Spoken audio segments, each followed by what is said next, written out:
Esas son las operaciones límite. Ahora tenemos la otra categoría de las operaciones programadas, que son las operaciones stop, que son las buy stop.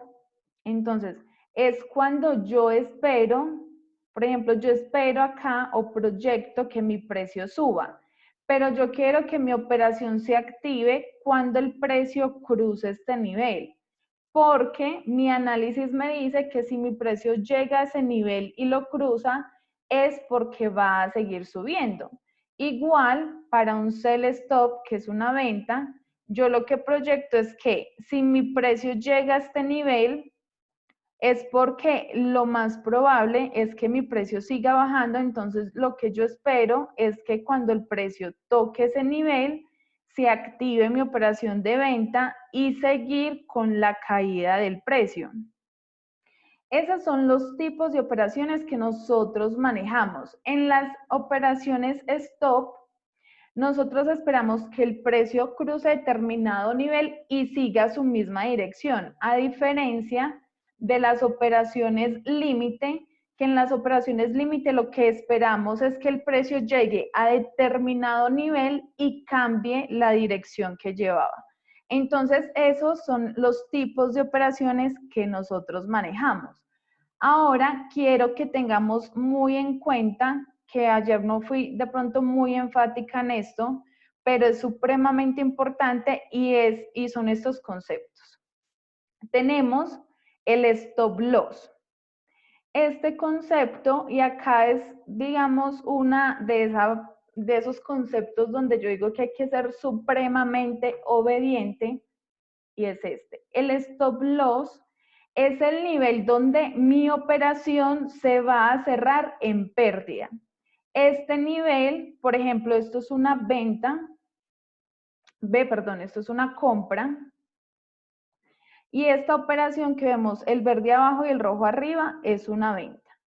Entonces, cuando yo hago una compra, acá hay un ejemplo, yo tengo este precio de entrada, que es el nivel donde se activó mi compra o donde yo ejecuté mi compra manualmente. Ese es el precio de entrada. Ahora, yo siempre, y esto grábenselo, pero en la mente y no dejen que nadie los influya a decir lo contrario, nosotros siempre debemos determinar el nivel de stop loss. El nivel de stop loss quiere decir como donde mi pérdida ya se para, donde la operación se cierra en pérdida. ¿Por qué soy tan enfática en esto? Porque el stop loss a nosotros nos va a proteger de perder muchísimo dinero o inclusive de perder la cuenta. Hay traders o hay algunas personas que son, me parece, un poco irresponsables, que a veces recomiendan trabajar o operar sin stop loss, y eso es un error, o sea, terrible. Eso no se puede hacer. Eso, mejor dicho, es como si yo se los pudiera prohibir, lo haría, pero pues es una decisión de cada quien. Pero jamás se dejen influenciar a trabajar sin stop loss. Además de ser obligatorio para las operaciones que nosotros programemos o hagamos, también hay una regla, y es que jamás se va a modificar. Si yo defino que mi stop loss es este precio, ahí lo dejo. No lo modifico, no lo bajo un poquito porque de pronto el precio acá se devuelve y me lleva en ganancia, no. O sea, el stop loss se determina con mi análisis, y si el precio llega a stop loss se respeta, pero jamás lo voy a modificar a menos que sea para proteger mi operación, que ahorita es el concepto que vamos a ver. ¿Cuántos pips se debería poner el stop loss? Eso ya se aprende en un nivel intermedio avanzado que nosotros ya vamos a definir. No hay un número específico de pips, es de acuerdo a un análisis que nosotros realizamos, que definimos el nivel del stop loss. Entonces, ese es obligatorio. Otro, digamos que no es obligatorio, pero yo considero que también debe determinarse y establecerse el parámetro en la plataforma, es el take profit. El take profit es el nivel donde la operación se cierra en ganancias o en beneficios. Este take profit, ¿por qué considero que también debe ser programado? Porque muchas veces las personas por la avaricia, digamos que ven que el precio hace esto y piensan que el precio puede subir muchísimo más y resulta que el precio perfectamente puede hacer esto. Entonces, por no establecer su nivel de take profit, pierden todo lo que habían ganado. Entonces, por eso también debemos, desde mi opinión, y esto sí ya es muy personal, establecer siempre el nivel de take profit. Entonces, ya sabemos que el stop loss, y siempre voy a ser muy enfática en esto, el stop loss siempre hay que definirlo, es obligatorio colocarlo y jamás lo vamos a modificar. Entonces, esto igual para ambos casos, sea compra o sea venta, siempre vamos a tener nuestros parámetros de precio de entrada, stop loss y take profit. Ahí, digamos que nosotros en una operación, nosotros tenemos la posibilidad de cerrar las operaciones manualmente. Entonces, digamos que el precio hace esto. Y pues nosotros a través de la plataforma tenemos la posibilidad, digamos, si yo quiero cerrar mi operación acá, lo puedo hacer manualmente perfectamente. O espero a que llegue al nivel que establecí de ganancia. En venta, esto es una venta. En una venta se gana si el precio baja. Entonces, por eso esta zona verde es la que me indica ganancia. En una compra, que es esta es una compra, yo gano si mi precio sube. Por eso, esta es la zona verde me indica beneficio. Eso es algo que debemos tener muy en cuenta. En venta se gana si el precio baja y en compra se gana si el precio sube. Listo. Ahora, nosotros tenemos una opción que es el break-even. El break-even quiere decir que nosotros podemos poner nuestra operación libre de riesgo. ¿Esto qué quiere decir? Que nosotros, digamos que esta es una compra, lo voy a colocar acá, compra. Y esta sería una venta. ¿Y qué pasa en este caso? Si esto es una compra, pues como lo vimos en la gráfica anterior, acá. Miren, esto es una compra. Mi stop loss estaba acá abajo. ¿Cómo es break even? Yo muevo el stop loss que estaba acá abajo, lo muevo a mi punto de entrada. Entonces miren que tanto mi stop loss como mi punto de entrada es el mismo precio.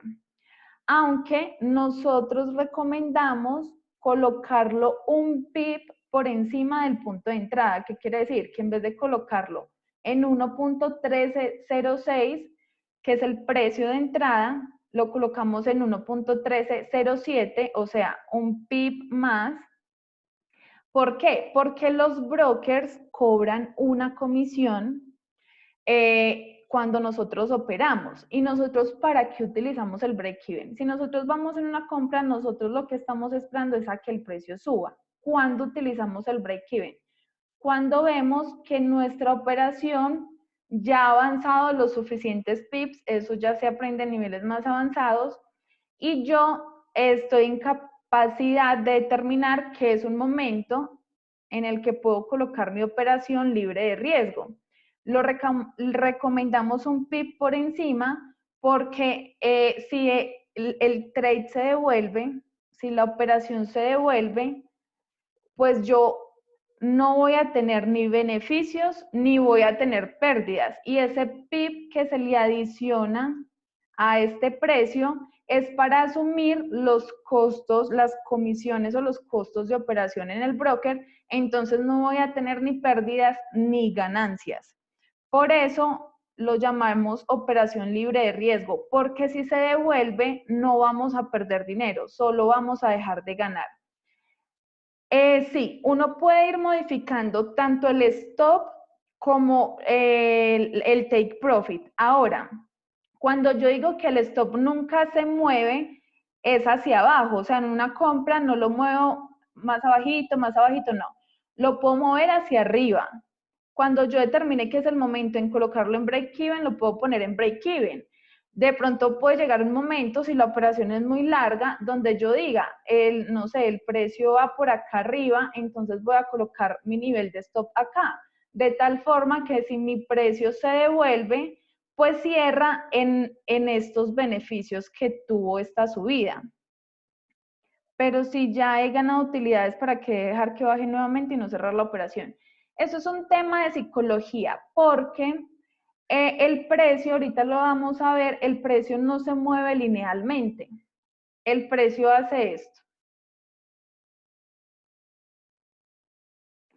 Entonces, ¿qué hace una persona con una psicología débil? Ve que retrocede un poquito y cierra acá y perdió todo este beneficio que hubiera podido tener. Entonces, por eso nosotros no cerramos el trade antes de, a menos que el análisis y el comportamiento del precio nos indique que el precio va a bajar, que eso es, pues eso ya es más avanzado, pero a través de mi análisis yo veo cómo se está moviendo el precio y yo digo, sí, va a llegar a mi take profit, o digo, está haciendo patrones, que esos ya son niveles intermedios avanzados, yo digo, no, mi precio está haciendo un patrón de cambio de tendencia, o sea, me está diciendo que se va a devolver. Ahí es donde yo puedo determinar si cerrar mi operación antes de que llegue al nivel de take profit, porque estoy analizando que es poco probable de que llegue a ese nivel. Entonces, de eso se trata el break-even. El break-even es mover mi stop loss al punto de entrada de tal forma que si se devuelve mi operación, ni pierdo ni gano. A ver, Yelitza pregunta, ¿qué se gana si es venta? Pero no entiendo la lógica, es decir, si un par está a 4.000 y la tendencia es bajista, yo dije que la operación se cerrara en 3.500, siendo que la moneda... Porque recuerden que nosotros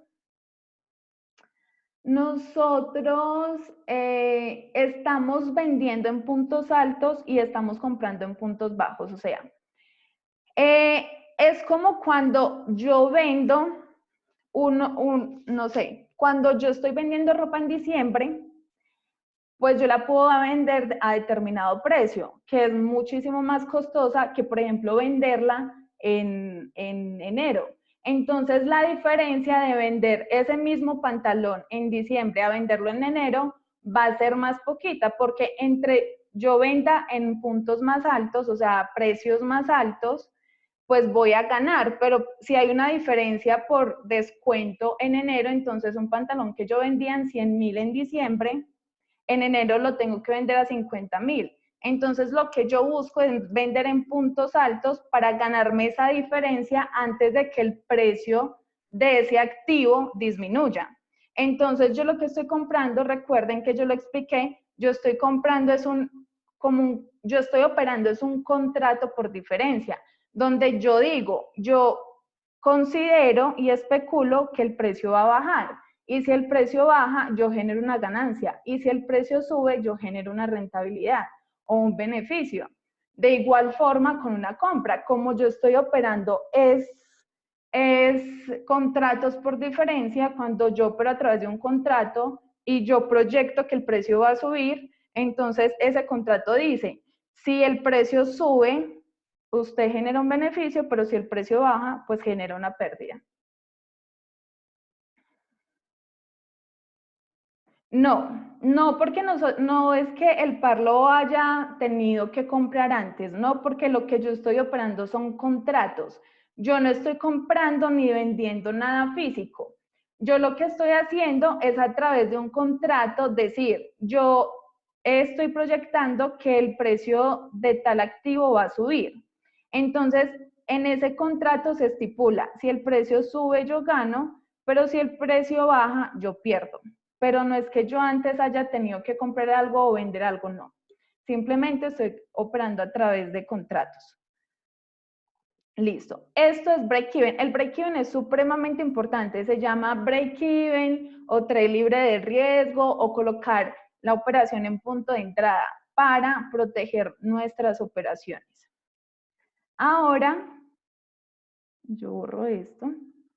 Nosotros, el broker, como les dije anteriormente, a nosotros nos cobra una comisión, pues digamos, por la labor que ellos hacen de intermediarios. Entonces, ¿cómo explico esa comisión?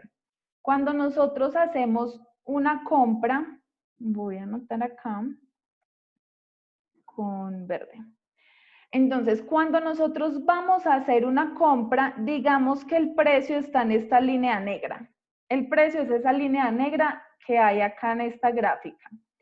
Entonces, cuando yo hago una compra, mi operación no queda donde está esta línea negra, sino que queda donde está esta línea roja. Entre ese precio real, que es la línea negra, y ese precio donde quedó mi compra, hay una diferencia, puede ser de 2, 3 pips, eso depende del broker. Eso se llama spread. Y el spread es simplemente la comisión que nos cobran a nosotros los brokers por operar. Y eso pues es lo que ganan ellos. Igual con una venta, si yo voy a realizar una venta y el precio está donde está esta línea negra, mi venta no queda acá, sino que mi venta queda en donde está esta línea azul. Entre esta línea negra y la azul hay una diferencia de 2, 3, 4 pips, depende del broker y depende del par, y eso se llama spread, y el spread es la comisión. Entonces, el precio bid es el precio de compra, y el precio ask es el precio bid es el precio de venta, y el precio ask es el precio de compra. Acá quedó igual los dos. Pero el bid es de venta y el ask es de compra.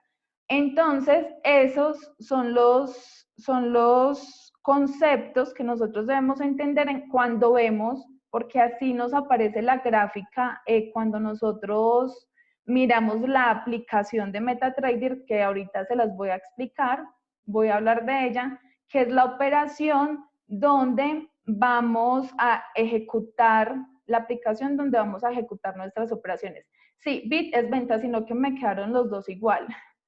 Tengo que modificarlo. Entonces, ahorita leo lo que dijo Mauricio para no atrasar mucho la clase. Bueno, esto fue lo que quedó pendiente de ayer porque se me cayó la red. Hoy vamos a ver los tipos de gráficos, la estructura de las velas japonesas, vamos a ver la interpretación del gráfico de velas y las temporalidades, y vamos a hablar sobre las plataformas que vamos a utilizar para hacer trading. Entonces, el primer tipo de gráficos del cual le voy a hablar, no voy a hablar de todos, yo voy a hablar de los que utilizamos frecuentemente y los que no son útiles. Y ese gráfico, el primer gráfico, es el gráfico de velas japonesas. Ese gráfico está constituido por un conjunto de velas japonesas que me indican el comportamiento que ha tenido el precio en un periodo de tiempo. Este gráfico a mí me sirve para analizar cómo se ha comportado el mercado o cómo se ha comportado el precio de determinado activo financiero, y me da información sobre los movimientos y los movimientos anteriores y los posibles movimientos que pueda hacer a futuro de acuerdo a la formación de las velas. Entonces, ese es el gráfico de velas japonesas. Ahorita les voy a hablar un poco más de las velas, pero tenemos, por ejemplo, estas velas rojas son velas bajistas y estas velas verdes son velas alcistas. Cada vela a mí me transmite, o más bien el conjunto de velas, a mí me transmiten cierta información de lo que ha hecho el precio y de acuerdo al comportamiento que ha tenido históricamente, yo puedo hacer proyecciones de lo que puede hacer a futuro. Esa información me la da una vela porque yo puedo analizar desde una vela hasta el conjunto de velas lo que ha hecho en el tiempo. Ahora tenemos el gráfico de línea. El gráfico de línea, bueno, voy a hacer una aclaración. Nosotros para operar, o sea, para determinar niveles de entrada, utilizamos el gráfico de velas japonesas. Para complementar nuestro análisis y ver, digamos, ciertos patrones y movimiento como un comportamiento general del precio, utilizamos el gráfico de líneas.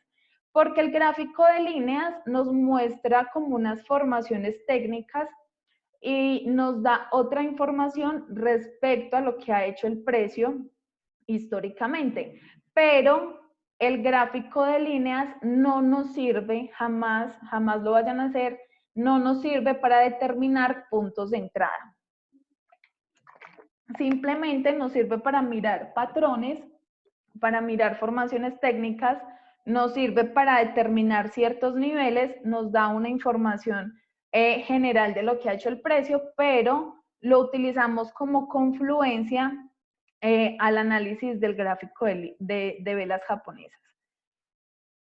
Esta es la estructura de las velas japonesas. Nosotros tenemos velas alcistas, voy a colocar acá en azul.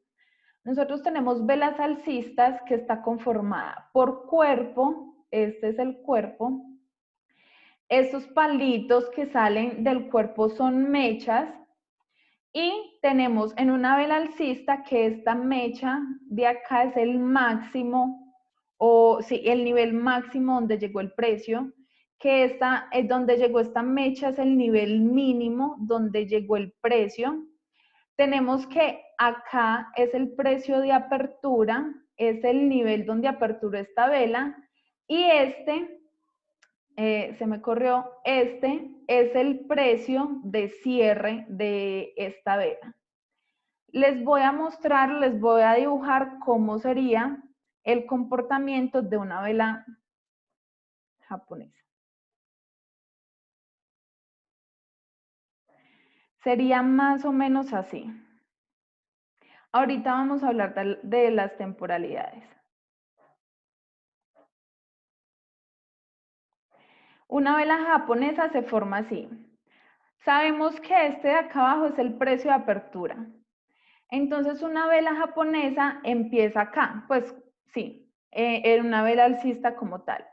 ¿Cuál es el recorrido de esa vela alcista? Lo que hace esa vela alcista es baja, crea un mínimo o llega a este nivel y desde este nivel se devuelve. Y ahí es cuando se va creando la mecha o el mínimo de esa vela.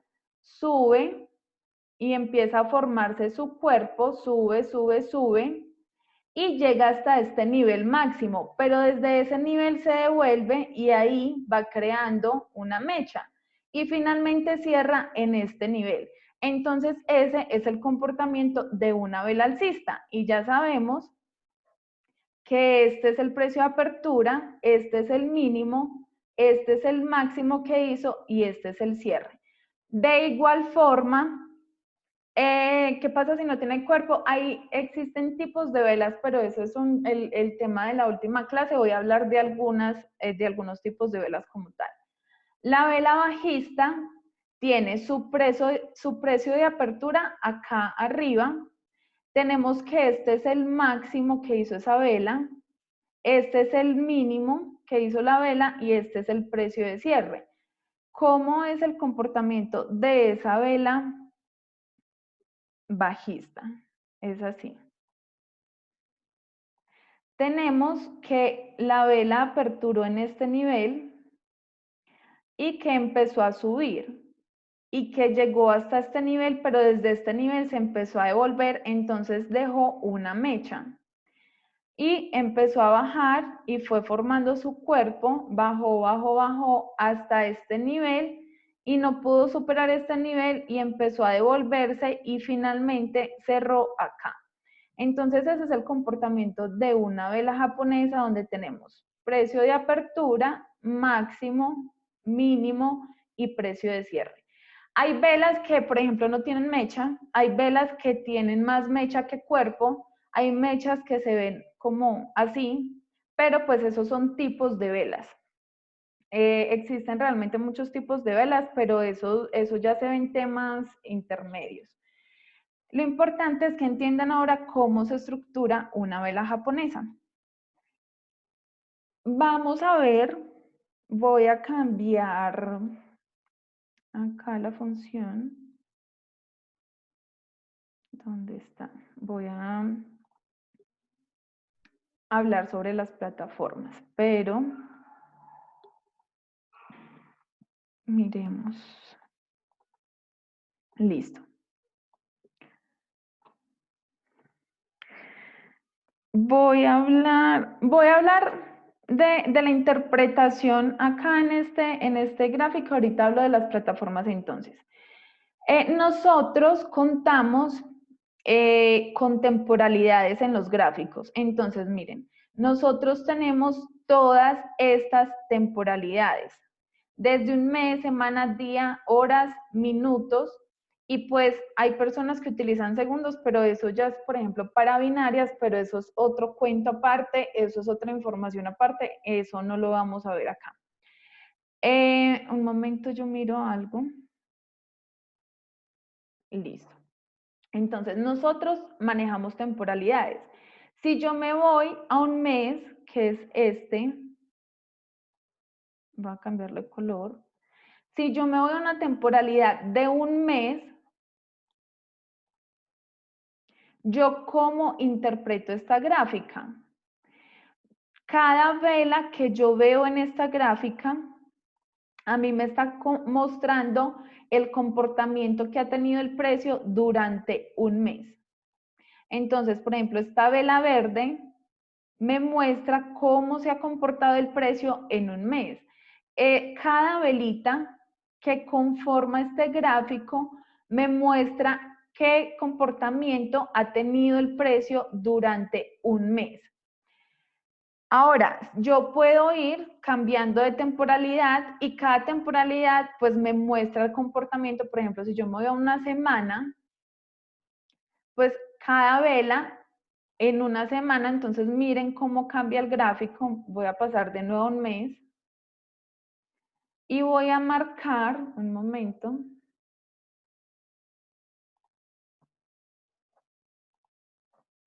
voy a marcar esto. Miren esto cómo se ve en un mes y en una semana eso se ve así, se ve diferente, los movimientos se ven diferentes. En un día, entonces a medida que yo voy bajando de temporalidad, digamos que yo veo información diferente. Entonces, si yo estoy en un día, yo sé que cada velita que veo en este gráfico me está mostrando el comportamiento del precio en un día. Ahora, ¿a mí para qué me sirven las temporalidades? Porque cada temporalidad me da información sobre el precio, o sea, sobre lo que puede hacer el precio o sobre lo que ha hecho el precio. Y con esa información, a medida que yo voy bajando de temporalidad, pues voy